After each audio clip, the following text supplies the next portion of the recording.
This week's episode is with my old friend, Richard Haines. He's an actor and director, visual artist, photographer, and high school art teacher. We talked about his fear of public speaking as a kid, what inspires him to create, and how art is magic. Art, I want you. Art, you make it pretty hard not to. And my heart is trying hard here to follow you, but I can't always tell if I ought to. So, Richard, I hear that your school year is basically done. How was your last weekend after the last day of classes? The last weekend was kind of terrible. The classes are over, the kids are gone, but their work remains. Yes. So I think I spent all Saturday afternoon and early evening at the school, marking the last drips and drops of their work. Of course. But that's the gig. That's why they pay me the mediocre bucks. Yeah. Does the sweetness level change, year after year? Because you've been teaching for a long time. That last, couple of weeks of the school year, is it kind of the same every year? Oh, the last couple of weeks of each school year at this point is more sour than sweet. In the first semester, you're coming up on the end of it. People are excited. People are finishing things. You're looking forward to a change. It's after Christmas at that point. People are off the walls and it's kind of an exciting time. But at the end of the school year, at the end of the second semester, everybody knows that they're a week or two away from summer. If people are passing, they're passing. If they're failing, they're probably failing. There's just this challenge for students and teachers alike to stay dialed in and maintain the course. We met when I think you were doing your Bachelor of Education, right? UPEI? I think we might have met the year before that. Okay, yeah. I'd finished my Bachelor of Fine Arts degree in Newfoundland, and I came to PEI for 2 weeks to visit with the plans of going off to Montreal and coming back a year later to do education. Right. And that didn't quite happen, so I ended up spending a year between the two degrees, taking a few prerequisite courses, generally putting my feet up and relaxing. It was a really nice year for me. I got to meet a whole lot of new people. I was new to PEI. I had already spent 4 years in university. I knew how to study. I knew how to work. And the workload doing a fine arts program is pretty intense. And then suddenly I'm doing a bunch of first-year courses. And I remember being called out by my father, who was the head of the chemistry department. He said, "You've been sleeping in your chemistry class, apparently." I said, "How do they know? There's 300 people in that class." And they said, "Well, you snore." I said, "Dad, I'm getting a 98. He's like, "Never mind." And that's sort of what it was like for me, though. I knew how to do my work and to study and to get the information. I'd figured out all my learning challenges and how to overcome them. I just had a blast. So I think we met that year. I think we met that year. That was a fun year. So when did you know you wanted to be a teacher? So your dad was a professor, so you must have had that kind of idea early on. The opposite, I think. No? I think, like most kids, I said, "Oh, I'll never do that." And I couldn't speak in public as a teenager. I remember being in grade 12 language class, and we had to give a speech.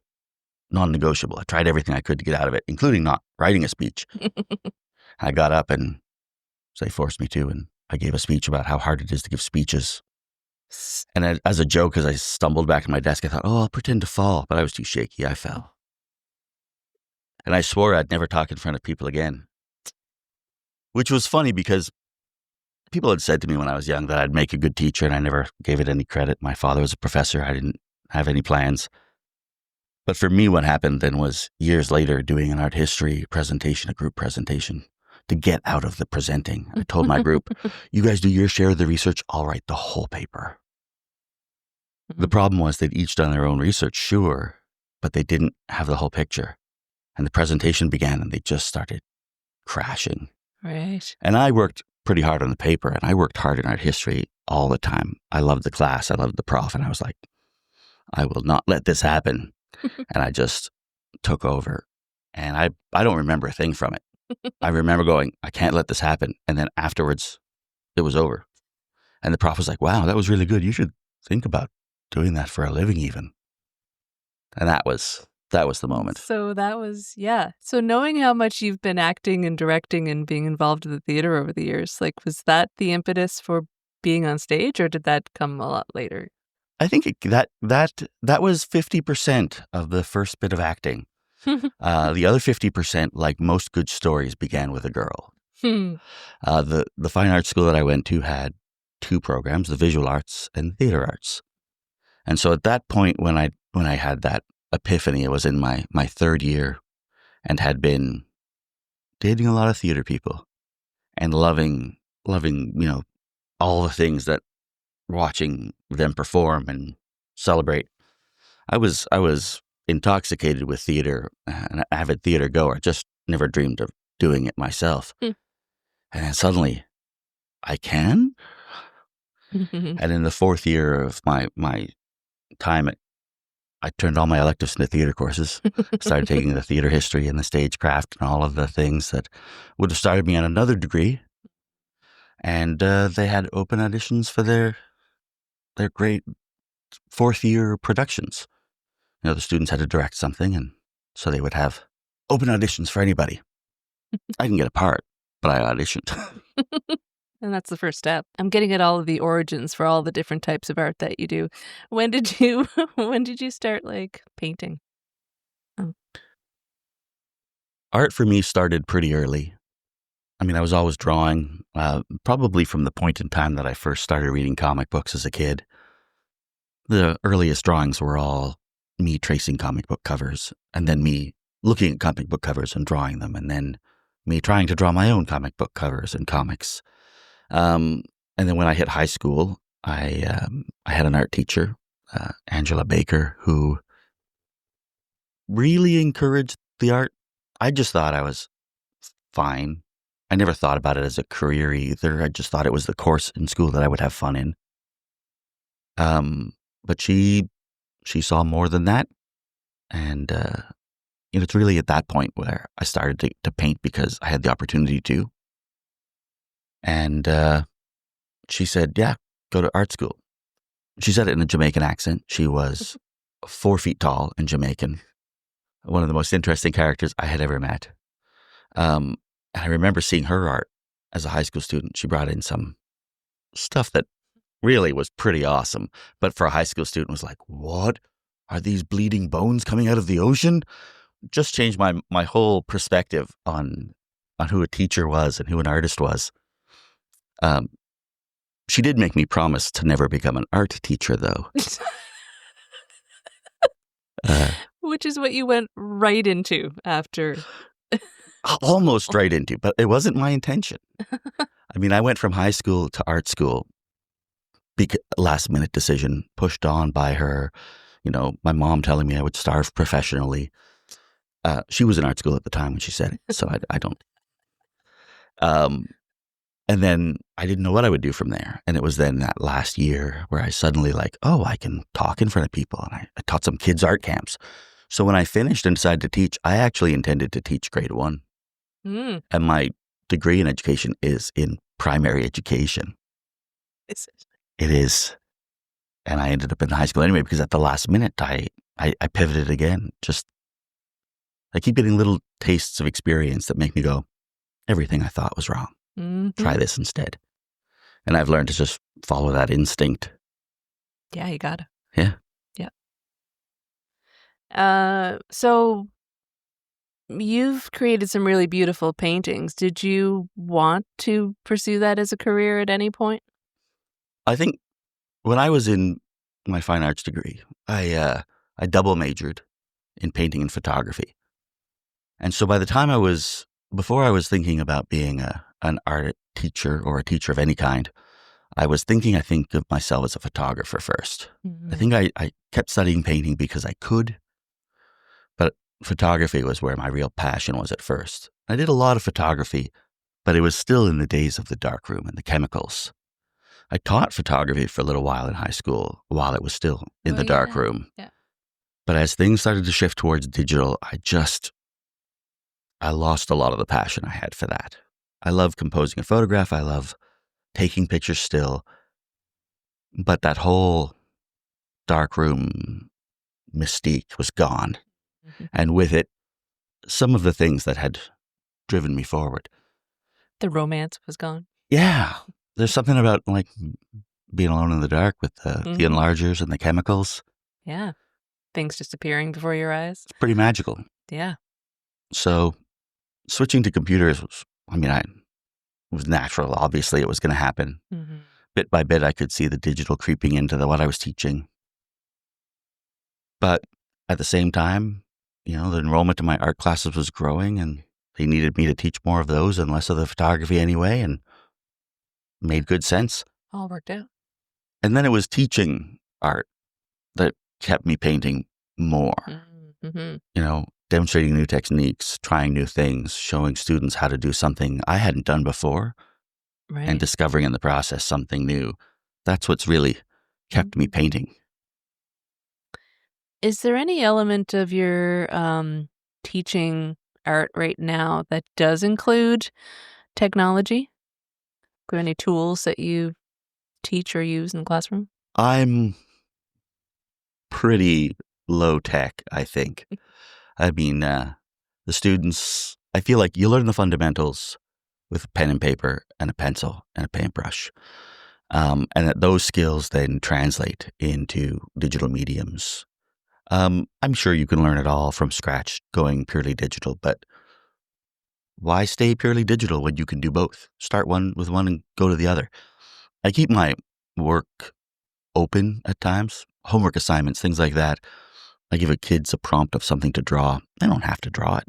They can pull out their tablets and create digital artwork, and I accept that. There are times when I need them to learn how to use different medium, and then you use the medium that I say. But I don't teach digital art. Mm-hmm. I teach, concepts, and I make students hopefully understand the elements of art, which sort of transcend the medium you choose to use. Mm-hmm. You need to understand the importance of a line. It doesn't really matter how you create the line, whether it's digital, pencil, paint, or scratched into a piece of wood. Mm-hmm. Do you ever think about how you're not only teaching art, but you're also teaching how to think creatively about situations to lead people through life? I certainly hope so. For me, I teach art at all three of the different high school grade levels, 10, 11, and 12. And when people take grade 10 art, there's 50% of them who've never actually thought about drawing. I mean, maybe they've drawn, but they didn't plan on taking art even necessarily, just where they ended up. They're hoping it's an easy class maybe, or maybe they've always wanted to try but never really spent any time with it. And so with grade 10, you feel like you're teaching just the fundamentals. Let's try every material we can. Let's make sure we paint. Let's make sure we draw. Let's make sure we sculpt. Let's talk about lines and shading and value, texture, and all those great things. But let's just cover the basics. And then by grade 11, we start to get a little bit deeper. We start to talk, you realize there's meaning in art. It's not just what you draw, it's why you draw it. We start to look at some of that and understand the different, things that have happened throughout history and how art has developed and why some painters paint very realistically and why some people seem to go crazy. And then by grade 12, you're pushing towards as much as you can, the experience of the artist. Why do you create? And what are you going to create? And what does it mean? Does it have to mean anything? Why are you doing it? And then, you really try to start to engage more of those critical thinking skills. Look at other people's art and see past just the surface. Mm-hmm. Which, like anything, for some people comes naturally, for some people is a struggle. But usually if you've stuck it out with me for 3 years, you're on for the ride. You're willing to try. It's not too many people who make it to the grade 12 art class going, this class sucks. Yeah. Yeah, I just feel like learning how to make art in lots of different forms means that you're learning how to make something out of nothing. And it's just like a it's a lifelong skill. Like it sets people up, I think, for getting through lots of multiple situations. So you're doing good work, my friend. Thank you. Thank you. That is the goal, though, is to like have people come out of high school, out of any class with a new perspective, some optimism, hopefully, for the future, some skills that they didn't have before that'll help them get through it. Mm-hmm. And it doesn't matter if they plan on going to art school or they're just going to keep it as a hobby or maybe not really think about it. Draw when they're sitting in a meeting on the corner of their staff meeting's agenda. Mm-hmm. Whatever they're going to do, you just hope that creativity finds a little place to live with them. Yeah. What do you think? Do you think that, for example, like acting and working in the theater, does that give you something that other forms of art doesn't do when you're doing it? For me, it does. I think any form of art, regardless of whether it's a painting, a photograph, or a performance on stage, is still about, self-exploration and self-expression. But in theater, for me, it's a very different experience than when I'm by myself painting something. I start by looking at this character that I've been given to play and what they have to say and why they seem to be doing these things. And you try to understand the character and try to see their point of view. And I played some pretty terrible characters and I played some pretty awesome characters, morally speaking. And either one is kind of an exciting process as you try to wrap your head around the motivations of these characters and start to recognize things in yourself. Mm-hmm. Would I do this? If I did do this, how would I feel? How would I express that? And so I do find that like that process is very similar to what happens when I'm painting and I have a thought in mind. But then in theater, you're also working with the rest of the cast. Yeah. And you're working with the director and stage managers and technicians and, all of these wonderful things to help bring a bigger picture into focus. And that informs things so that as many ideas I have about my character, that then changes when I work with somebody else and their ideas about their character. And now we're working on the dynamic between the two. Mm-hmm. And especially in a place like PEI where sometimes you get to act with people you've acted with before, but in suddenly very different roles, that gets really interesting. Mm-hmm.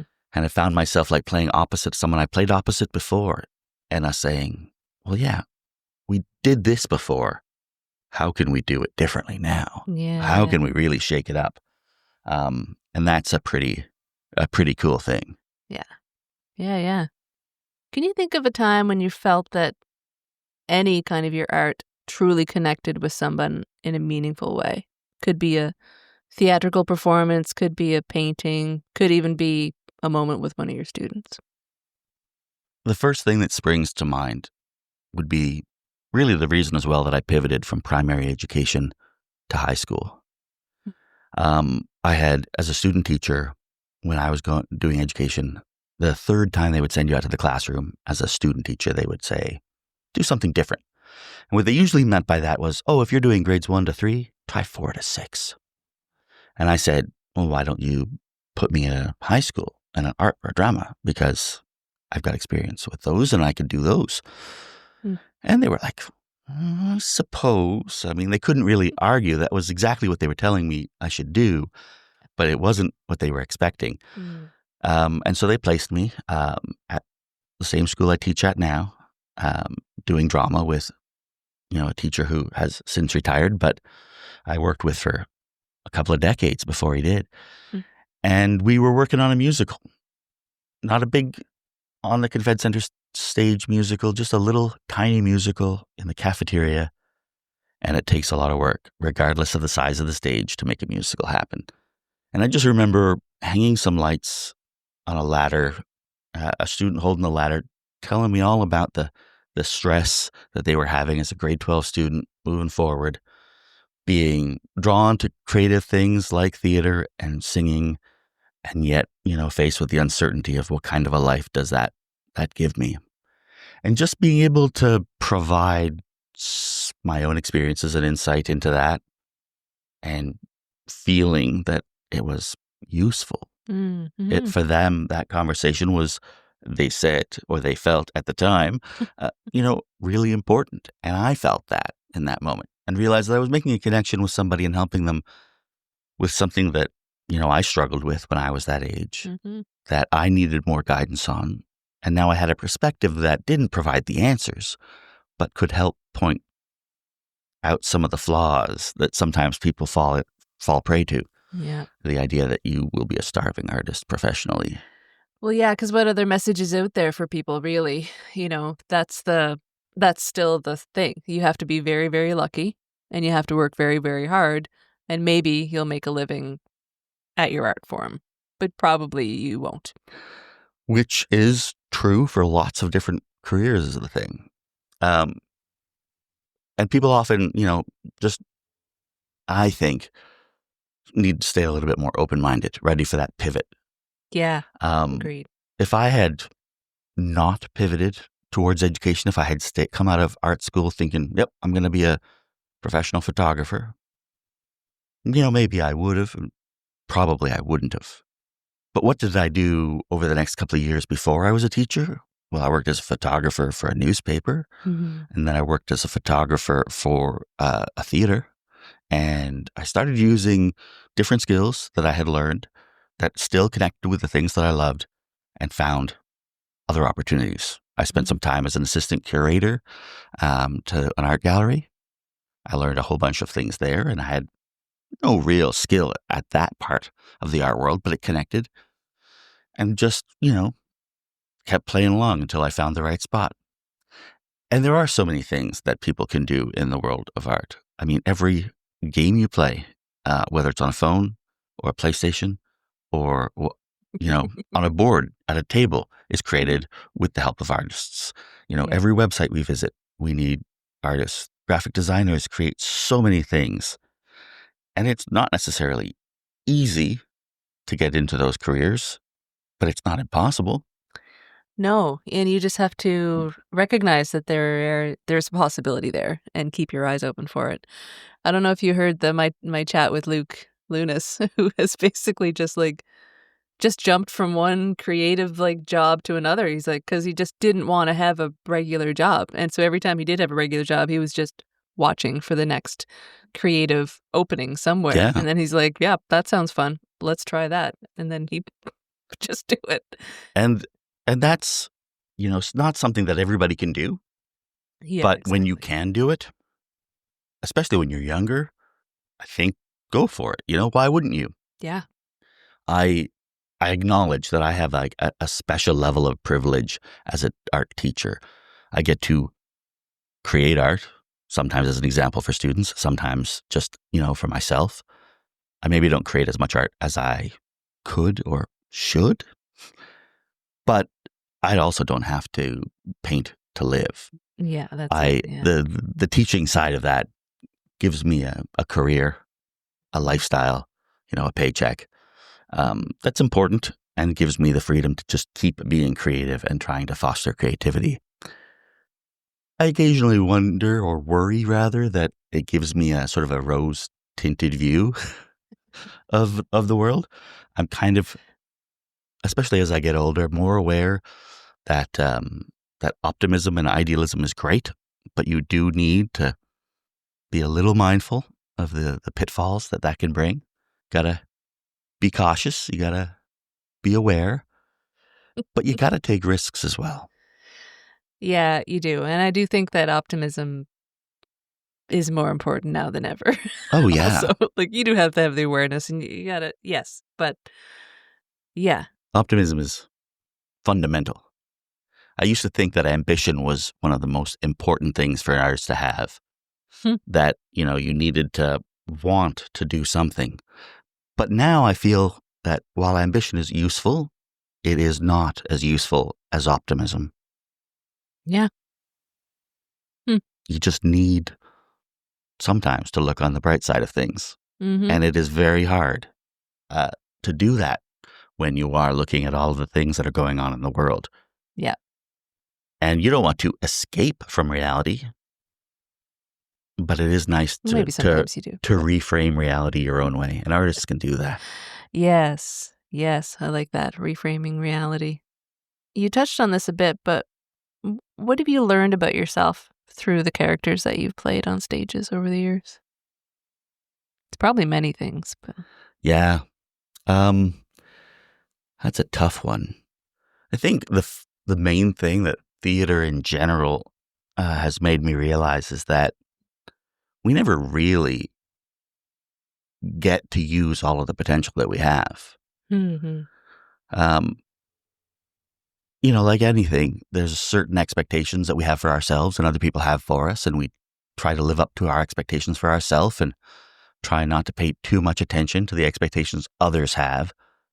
But sometimes that means that you overlook some of the things that you can do. And in theater, I remember, when I started out, by the second real part that I had, I was cast in a particular type of role. And it was good, especially at the time. Mm-hmm. And then after I'd had it 4 or 5 times, I was like, all right, there are others though. I'm already typecast. I haven't been acting that long. But then eventually, I think my own experiences allowed me to grow out of that spot. And then people started seeing the possibility of me doing other types of roles that I had maybe never considered for myself, never really thought of as being something in my area. Or other times ending up in a role where it was a perfectly good role and there was nothing wrong with the way it was, normally done, but I had an idea. And, when you work with, good directors and good actors, you get the opportunity to play as well as to perform. And I found that just the ability to do hard things, scary things, sometimes easier than you expect. In theater, if your painting sucks, you don't have to be around while people complain about it. You hang it on a wall and someone goes, "Oh, that's not very good, is it?" But you're not in the room. In theater, you're in front of that audience, and that's scary and exciting, and it changes the performance. Every rehearsal, you can be exactly one way, and as soon as you get that energy from the audience, it's different and it's new. I've had things go terribly wrong on stage and recovered from it, and felt that afterwards it was the best night of the show. The energy that came from those disasters made things new, and we did that. As a group of actors, we survived terrible things. Maybe some of those things were my fault, but that's okay. That's part of it as well. That doesn't ruin anything. Mistakes don't really happen. Like Bob Ross says, they're just happy accidents. Yeah. It's a similar thing for like songwriters and singing. Like if I'm singing a song at home, or better yet, writing a song at home, and then just to play it in front of people changes it completely, really, or changes my relationship to it or something like that. And I don't know if that's something about like adding in a community to an art form that tweaks it in a certain way or flips it or something. I don't know. There's something going on there, but there's something about sharing art with other people that changes it. Absolutely. Now, I had a question for you that relates to that, though. Yeah. So you've been painting more lately. Yeah. And so that we have that in common now. One thing we don't have in common, though, is the music, as I've tried over the years and failed. I think you've been instrumental in me having many of the instruments that I still can't play. My 3-song memory. So as soon as I learn song number 4, I forget number 1. But I've never done any songwriting. I did a lot of creative writing, in my time. I did write a book, but I never, wrote poetry for the public or songs. And that's much more literal in a way, but also not. Like with painting, sometimes people look at that and go, "Oh, I know what the artist is doing." And maybe they do, but maybe they don't. Visually, they might have no idea and have their own interpretation. But with songwriting, you have something a bit more concrete while still deeply personal, usually. mean, how do you find the difference now that you're painting in being able to express yourself that way? That's a good question. You know what? I find painting for me is kind of similar to I feel like I'm still very new at painting. And I kind of feel the same way as I did when I was back when you and I first met each other, and I was still pretty fresh on the guitar and still pretty fresh with the songwriting, and feeling like I was just trying out everything and just playing with all aspects of the form and not really knowing what was going to come of it, but aiming for a certain thing. But it not really turning out the way I want it ever because I don't really know what I'm doing. That's where I'm at. Nobody Painting. really knows what they're doing. But, with time, you learn certain tricks and things or fundamentals of art that, somebody teaches you. And you kind of add all these tools to your tool belt, essentially. And then you know how to do certain things and manipulate things to get what you want. Same thing with songwriting. But I'm very much in the honeymoon phase with with painting still, which is fun. It's great. It is. Honeymoon phase is much better than divorce phase. Yeah. I don't think we'll ever get divorced. It's going to be just a lifelong, dabbling, wonderful thing. Absolutely. I was working on a painting this week and just absolutely loved it one day and ruined it the next. And that happens a lot. Yeah, I've done that. And it made me start thinking about one of my favorite quotes, which I completely attributed to the wrong person. It was, everybody has 10,000 bad pieces of art in them. That's paraphrase. And I always thought it came from somebody like, I don't know, Picasso or somebody like that.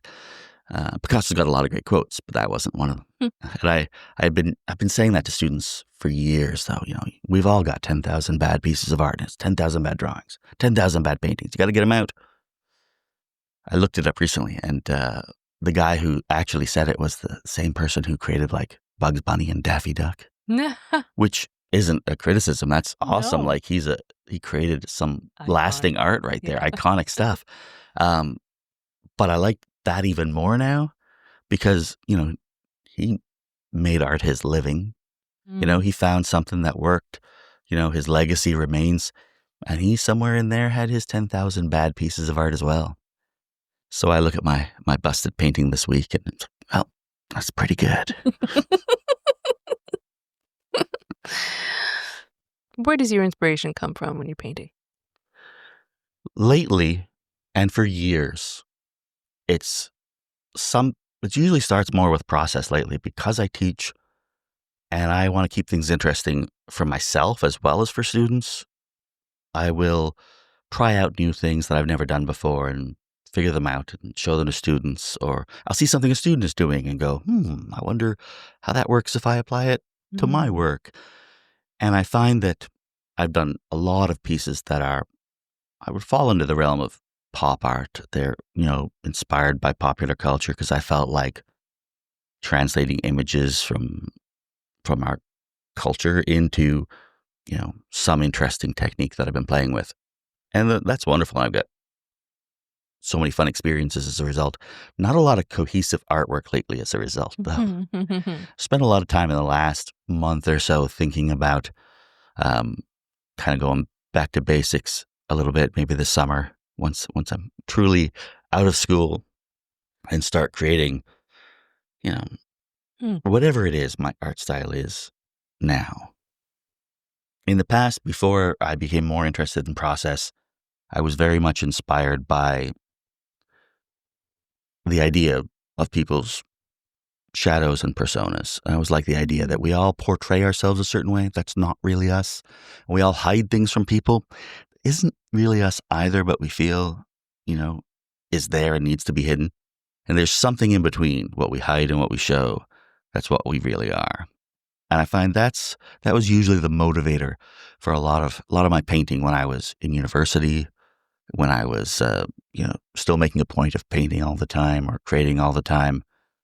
I chased that theme in photography and painting alike for many years. And I find myself thinking about it again now that I've got a new perspective, a lot more time under my belt. Yeah. And I'm wondering, has that changed for you now that you're older? Because I find that getting older has meant that I am able to drop those personas, like every decade older I am, I'm like, well, I don't need that shit anymore. And I Yeah. don't need that shit anymore. And like, do you think that we become more ourselves if we're lucky as we get older? I think we definitely become more aware of who we are, but those personas aren't always, artificial things. They're not always things that aren't us. There is a difference between teacher me, artist me, and like husband me, father me. They're all different people. Mm-hmm. I'll go off on another tangent, but I did write a play as my thesis for my master's degree. I did not know that. Did I? I don't Maybe know. I guess Anyway, you didn't sorry. know. And for my defense, I took a scene out of it, and I got a number of local actors, all of whom were also educators, to perform it with me. But every character was a different aspect of myself, which is very, cloying and very like self-indulgent, I know. But I really just wanted to spend the time taking the piss out of myself, to deflate myself more than anything. None of these characters came off very positively, nor were they meant to. A lot of it was pointing out these artificial sort of personas we build, but they're not artificial. Sometimes they're just what we need to do in the circumstances, who you are in your survival professional life. When you and I have a conversation, not necessarily through a microphone, our language will be much different. I have not cursed yet. You're welcome but it's fucking coming, I tell you. But the same thing happens, when you teach. You're not going to sit there talking a lot of shit with your students. That's not appropriate. Yeah. You're a different person, and it's still you, but it's the part of you that needs to be present in the moment. What would you say to someone who believes art isn't essential? Well, I think they're obviously pretty narrow-minded to say that. If somebody was to say that to me, and then people have said that to me before, some people don't see the point. But I think in many cases when people have this perspective that they think that creativity is not required, is frivolous, or doesn't add anything, probably aren't even taking a complete look at their own lives. And there's so many creative things that people do that they don't think of as art, but they are. From crocheting to painting, there's a mile of difference. Decorating your house. Exactly. Putting your furniture in just that right spot, it does sometimes take a bit of an eye. And, we've had art and creativity ingrained in us from the very beginning. I tell my students from time to time that art is magic. That's how I define it. 3 words: art is magic. And they have their own, I've already asked them, what is art? And they've written out long paragraphs, or sometimes they go, art is painting. But sometimes they write about, and all true things and all good things. But my short definition is just that art is magic.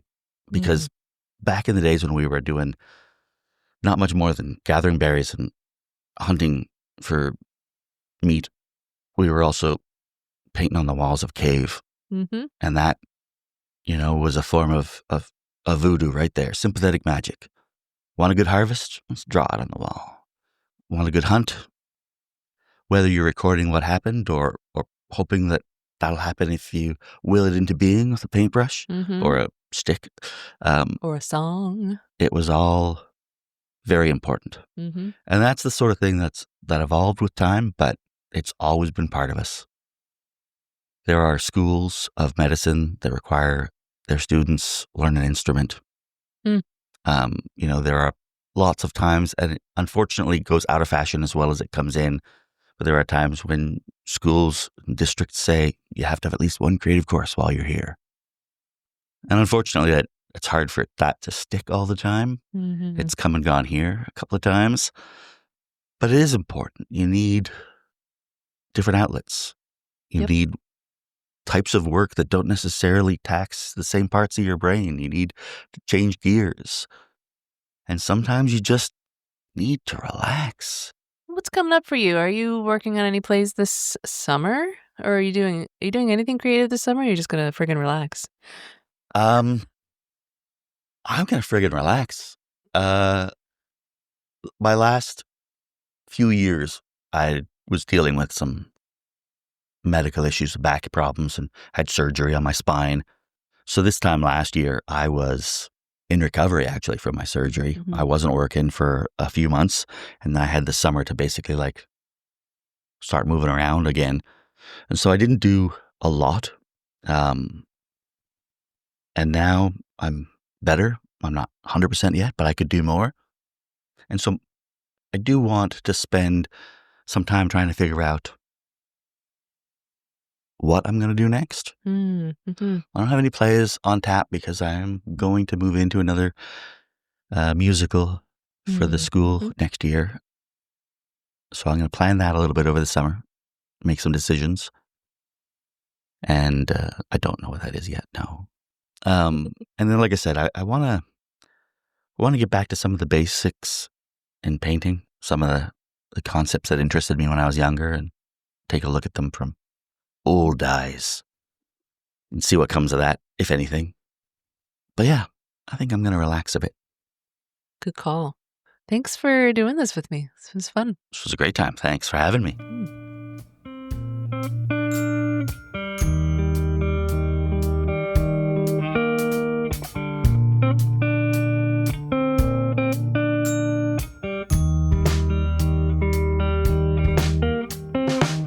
I wondered what would be the worth of my words in the world if I write them and then recite them, are they worth being heard? Just because I like them, does that mean that I should mic them and see what might unfurl? And I think of the significance of my opinions here. Is it significant to be giving them? Does anybody care? Just because I'm into this, does that mean that I should live like it? And really, do I dare? Art, I want you. Art, you make it pretty hard not to. And my heart is trying hard here to follow you, but I can't always tell if I ought to. So I pondered the point of my art in this life. If I make it, will someone take it and think that it's genuine? Would they be glad that I did, 'cause they got something good out of it? Would they leave me and be any more inspired? And I question the outcome of the outpouring of myself. If I tell everyone my stories, would this keep me healthy and well? Would it give me purpose and to this world some sort of service? Is it worth it? How could I tell?